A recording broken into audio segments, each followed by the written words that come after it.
You've been very transparent about your life, and you describe yourself in your book as a regimented and largely absent dad. Yet, it is evident that your three kids, Kyle, Evan, who edited Major Tom, Kristen, who just got her PhD, your kids adore you. Your wife of 33 years, right? Is it 33? Yes, we've been together 40 years, and we've been married for 33, I think, yeah. How do you hold your family life together? Give us some advice. Barely, like most families. And, families are a fractious, a multi-headed, constantly changing, unchosen organization of people who love each other. And that's a really interesting thing to be a parent in. And I remember hearing a stand-up comic once who said, you need a license to drive, you need a license to fish, but nobody needs a license to be a parent at all. It's funny how anybody can be a parent, but it's a huge responsibility. And my wife and I had children very early. We got married early. The military was posting me to remote bases. We decided it's very difficult for my wife as a computer programmer and systems analyst. It was hard for her to do that in some of the military towns we were in.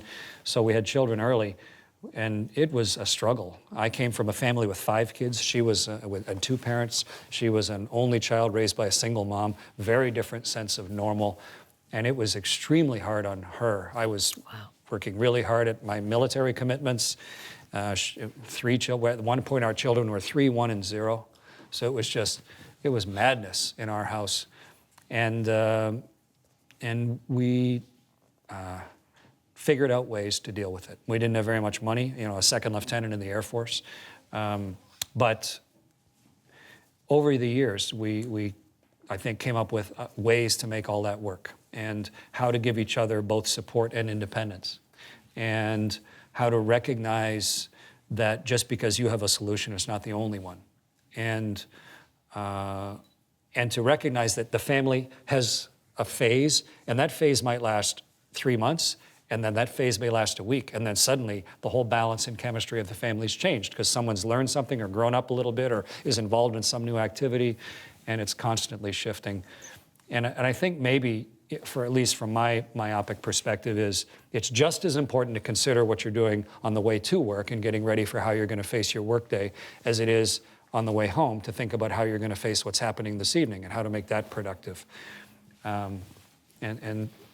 But the real burden has been on the shoulders of my wife because I was pursuing the various things that have defined my life, and she ended up, to a large degree, setting the tone and raising the family.